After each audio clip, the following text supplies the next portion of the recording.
Salam sepak bola kepada teman-teman netizen yang merupakan viewers, subscribers, dan juga supporters dari channel YouTube Bola Bung Binder.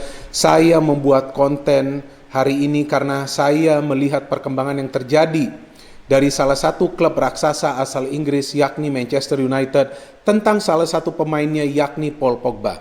Pemain bintang yang saat ini masih memperkuat Manchester United walaupun sedang gencar-gencarnya dirumorkan bahwa kemungkinan besar ia akan pindah. Tapi ada juga rumor lainnya yang menyatakan atau memberitakan bahwa kemungkinan besar kontrak Paul Pogba akan diperpanjang oleh klub. Mana yang benar, mana yang salah? Tentu kita belum tahu ya, hanya waktu yang akan menjawabnya karena tentu segala sesuatunya akan terbuka pada bulan Januari tahun depan. Tapi yang perlu kita analisa adalah seperti apa sikap Paul Pogba dan juga pernyataan Paul Pogba pada saat ia gabung dengan tim nasional Prancis ya. Ini yang ia katakan pada saat ia gabung dengan tim nasional Prancis untuk menjalani serangkaian international matches ya. Bermain bersama Prancis seperti membuka jendela. Ini kurang lebih begitulah ya statementnya, karena kan ia tentu menyatakannya mungkin di bahasa Prancis atau di bahasa Inggris. Bermain bersama Prancis seperti membuka jendela, rasanya seperti menghirup udara segar ketika Anda bermain di sini. Oke, ini bukan berarti kami tidak menikmati permainan di level klub, tapi di sini memang berbeda. Kami seperti keluarga yang sebenarnya. Jika kita berpikir positif, tentu kita akan menganalisa statement ini justru adalah suara hati dari Paul Pogba di mana ia mencoba untuk mencari ketenangan pada saat memang ia belum bisa mencapai performa yang diharapkan bersama Manchester United. Jika kita berpikir negatif, meskipun ia telah menyatakan bahwa ini bukan berarti kami tidak menikmati permainan di level klub. Nah, tapi kalau kita berpikir secara negatif, mungkin juga ini adalah pernyataan dari Paul Pogba bahwa ia tidak betah lagi di Manchester United. Tapi kita perlu juga ya menganalisa plus dan minus ini dengan akal sehat. Artinya wajar saja Paul Pogba merasa nyaman sekarang di tim nasional Prancis. Karena sebetulnya performa Paul Pogba di tim nasional Prancis tidak pernah bermasalah. Ia menjadi pemain inti bagi Didier Deschamps dan Deschamps pun senang jika Paul Pogba bisa menjadi starter dan terus-menerus fit untuk perkuat tim nasional Prancis. Kenapa? Karena ia menjalankan tugasnya dengan efektif dan efisien. Karena perannya ini jelas. Ya, tapi kalau kita tidak berpikir dengan akal sehat, mungkin kita mengira bahwa Paul Pogba ini sudah tidak nyaman di Manchester United dan ia ingin segera cari klub baru. Tapi klub mana yang kira-kira akan bisa menampung Paul Pogba? Tidak akan mudah juga, teman-teman ya. Tentu kita tahu gaji bisa jadi ia akan minta lebih tinggi. Kemudian nilai transfer yang belum tentu juga murah. Siapa klub-klub yang kira-kira berminat? Rumornya, ya kan, ada Real Madrid yang mungkin saja bisa membeli Paul Pogba jika harganya wajar. Ada juga Juventus yang dikabarkan sedang mengamati perkembangan hubungan Paul Pogba dengan Manchester United. Ada juga rumor, ini selalu masuk rumor nih, ini klub Paris Saint-Germain. Bisa saja nanti Paris Saint-Germain menjadi salah satu kandidat untuk membeli Paul Pogba dari Manchester United. Tentu nanti kita tunggulah ya seperti apa nanti kejelasan masa depan dari Paul Pogba. Tapi yang ingin saya jelaskan bahwa Paul Pogba ini sebetulnya bukan pemain yang performanya menurun. Karena kan terlihat di tim nasional Prancis pada saat Prancis main di dua game mereka, saya kira salah satunya lawan Portugal ya, di mana Prancis menang, terlihat kan bagaimana performa Paul Pogba ini sangat efisien dan efektif. Ia bisa bermain bersama Kante dan juga Rabiot di lini tengah Prancis. Ya kan, dan ia bermain begitu efektif. Saya perlu melihat catatan saya nih teman-teman, biar saya juga tidak salah bicara ya.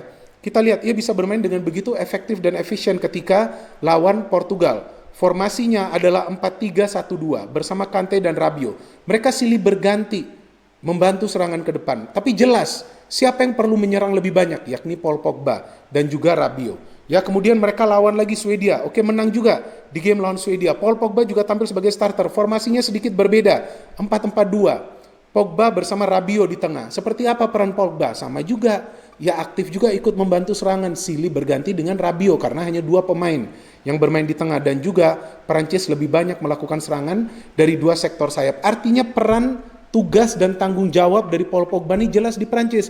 Di MU seperti apa? Sebetulnya fine-fine saja dia di awal karirnya bersama Ole Gunnar Solskjaer, tentu tidak dengan Mourinho kan, mereka memiliki masalah di mana Mourinho menilai bahwa Paul Pogba ini tidak begitu baik performanya saat di MU dan tampak tidak begitu serius. Sepertinya tidak fokus dan konsentrasi saat bermain di MU, beda seperti ia bermain di Prancis. Tapi Ole selalu mengatakan bahwa Pogba tetap merupakan pemain yang vital. Dan Pogba menjawab kepercayaan Ole di awal karir Ole, di mana Pogba bisa menjadi top scorer bagi MU di satu musim penuh. Saya ingat di musim 2018-19 Pogba bisa total mencetak 16 gol. Bayangkan teman-teman, Pogba ini adalah pemain tengah loh, tapi bisa mencetak belasan gol pada saat itu. Nah, artinya apa? Ia memiliki peran untuk membantu serangan, peran juga untuk terlibat dalam proses serangan, peran juga untuk mencari ruang yang terbuka di lini pertahanan tim lawan untuk mencetak gol. Tapi kan segalanya berubah di musim 2019-2020 saat ia mengalami cedera, padahal ia bermain di first game lawan Chelsea. Kemudian saya kira ia sempat cedera dan ia hanya bermain total penampilan belasan game musim lalu dan ia cuma mencetak 1 gol saya kira. Ya, dan perannya berubah total pada saat memang Bruno Fernandes masuk. Kenapa? Karena Bruno Fernandes is the natural playmaker for Manchester United. Jadi sekarang tugas dan tanggung jawab untuk membangun serangan ada di Bruno. Ia juga yang perlu memberikan assist, ia juga coba mencari ruang bebas untuk mencetak gol dan itu terbukti berhasil. So when Paul Pogba masuk, ia harus mundur sedikit ke belakang. Memang ia juga pernah bermain di posisi double pivot sebelumnya. Ia bermain di awal musim 2019-2020 ia bermain di posisi tersebut. Tapi tetap ia maju untuk mendukung serangan aktif. Karena pemain-pemain lain yang mendampinginya seperti Pereira, Fred itu tidak sebegitu baik performanya untuk membantu serangan kecuali Juan Mata atau juga Lingard. Tapi kita tahu performa Lingard dan juga Juan Mata kan sempat menurun. Jadi Pogba was the star before. Jelas ia pegang peranan penting untuk membangun serangan bagi Manchester United. Ia pegang peranan penting untuk memberikan kontribusi gol dari lini tengah. Tapi sekarang dengan Bruno peran itu sudah hilang, jelas hilang. Ia harus lebih terfokus untuk berada lebih sering di tengah hanya sesekali naik. Jadi ini membuat gerakannya terbatas, yang ada terjadi kekacauan. Ia tidak bisa fully fokus dalam setiap game. Performanya naik turun. Nah, ini yang membuat Paul Pogba ini seperti dikurung dalam sebuah pertandingan. Artinya ia tidak bebas mengekspresikan bakatnya. Padahal kita tahu pemain ini bisa juga diandalkan untuk melakukan transisi dari bertahan ke menyerang. Kita tahu ia memiliki kemampuan berlari yang bagus, ia memiliki kemampuan untuk kontrol bola yang bisa diandalkan lah ya. Shootingnya juga bagus dan ia juga adalah passer of the ball yang bisa juga dimanfaatkan oleh MU pada saat mereka mencoba membangun fast attack, artinya mencoba untuk memberikan true pass ya, fast break lah ya, untuk melakukan fast break. Tapi karena sekarang pergerakan ini terbatas, jelas terlihat ia tidak bisa bermain secara natural, ia tidak bisa bermain secara alami seperti yang biasa ia bermain sebelumnya bagi MU di awal karirnya, pada saat ia comeback lagi ke MU dan kemudian pada saat ia bermain di Juventus dan sekarang yang kita lihat pada saat ia bermain di Prancis. Jadi kita juga tidak bisa langsung menyalahkan pemain tersebut pada saat ia tidak menempati posisi naturalnya. Oke, ia tempati posisi naturalnya lah ya, bermain di tengah, bermain di double pivot, tapi tidak dengan peran naturalnya. Kemudian ini juga yang sebenarnya dihadapi juga oleh Van de Beek. Van de Beek tidak ditempati pada posisi naturalnya, yakni sebagai attacking midfielder di belakang penyerang. Itu yang membuat juga Van de Beek belum bisa masuk ke tim Manchester United sebagai starter terus-menerus. Dan pada saat ia masuk, ia tampil tidak sesuai dengan tugas yang ia diberikan. Karena itu bukanlah peran naturalnya. Jadi segala sesuatunya tergantung dengan peran, tanggung jawab, ya, dan juga tugas dari pemain tersebut. Jika itu diberikan secara natural, secara jelas ya oleh pelatih, di mana itu adalah tanggung jawab natural dari pemain itu, maka saya kira pemain itu tidak akan mengalami hambatan untuk perform pada saat bermain di timnas atau juga untuk perform pada saat ia bermain di level klub. Memang pemain-pemain lain juga mungkin akan mengalami situasi yang sama, tapi tentu pelatih bisa merubah situasi ini, terutama pelatih klub, untuk kembali menempatkan pemain tersebut di peran naturalnya. Jadi ia perlu menjalankan tugasnya seperti yang biasa ia jalankan sebelum-sebelumnya. Kita tunggu bagaimana nasib dari Paul Pogba. Tapi kalau dari saya kira Paul Pogba perlu stay, karena siapa lagi yang MU bisa beli? Ya kan, kita tahu MU sulit bergerak di pasar transfer, sulit mendapatkan pemain-pemain bagus karena mereka begitu selektif.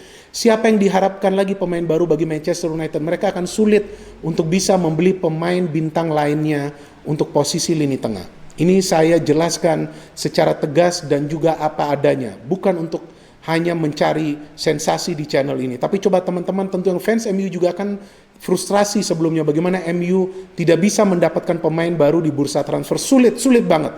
Jadi jika mereka melepas Paul Pogba, siapa pemain yang bisa mereka beli di lini tengah belum tentu juga. Memang ada rumor Declan Rice, tapi Declan Rice tentu jauh lah dari Paul Pogba ya. So di sini saja saya akhiri penjelasan saya. Silakan teman-teman yang ingin mengcounter analisa saya secara objektif, secara bijak dan juga secara positif. No hate, only football. Salam sehat dan salam sejahtera.